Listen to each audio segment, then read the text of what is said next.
നമസ്കാരം. കുളത്തിൽ അസ്വാഭാവികമായി എന്തോ നടക്കുന്നുണ്ടെന്ന് പ്രദേശവാസികൾ നൽകിയ രഹസ്യ വിവരത്തെ തുടർന്ന് എക്സൈസ് നടത്തിയ പരിശോധനയിലാണ് ഇത്രയേറെ വ്യാജ മദ്യം പിടികൂടുന്നത്. കുളത്തിൽ നിന്നും മദ്യം കിട്ടുമോ? നെറ്റി സുളിക്കേണ്ട, സംഗതി കിട്ടുമെന്നാണ് ഛത്തീസ്ഗഡിൽ നിന്നുള്ള ചില വാർത്തകൾ പറയുന്നത്. ഛത്തീസ്ഗഡിലെ ബിലാസ്പൂർ ജില്ലയിലെ ഖനിയാരി പ്രദേശത്തെ ഒരു കുളത്തിൽ നിന്നും എക്സൈസ് ഉദ്യോഗസ്ഥർ കണ്ടെത്തിയത് ഒന്നും രണ്ടുമല്ല, വിൽപ്പനയ്ക്ക് തയ്യാറായ 370 ലിറ്റർ മദ്യവും 8700 കിലോ വാഷുമാണ്.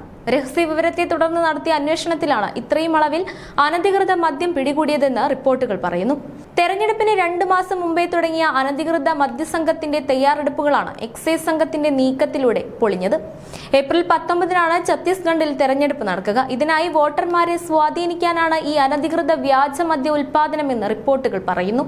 പ്രദേശത്തെ കുളത്തിൽ വലിയ അളവിൽ മദ്യം സൂക്ഷിച്ചിട്ടുണ്ടെന്ന രഹസ്യ വിവരത്തെ തുടർന്ന് നടത്തിയ പരിശോധനയിലാണ് അനധികൃത മദ്യം പിടികൂടുന്നത്. മുങ്ങൽ വിദഗ്ധരുടെ സഹായത്തോടെയാണ് എക്സൈസ് വകുപ്പ് ഇത്രയേറെ മദ്യം കുളത്തിൽ നിന്നും കണ്ടെത്തിയതെന്നും റിപ്പോർട്ടുകൾ പറയുന്നുണ്ട്. കണ്ടെത്തിയതിൽ 8700 കിലോ മഹുവ ലഹാൻ എന്നറിയപ്പെടുന്ന പ്രാദേശിക മദ്യത്തിനാവശ്യമായ വാഷാണെന്നും റിപ്പോർട്ടുകൾ പറയുന്നുണ്ട്. തെരഞ്ഞെടുപ്പ് മുന്നിൽ കണ്ട് പ്രദേശത്ത് വ്യാപകമായ വ്യാജ മദ്യ ഉൽപാദനം നടക്കുന്നതായി വ്യാപകമായ പരാതികൾ ഉയർന്നിരുന്നു.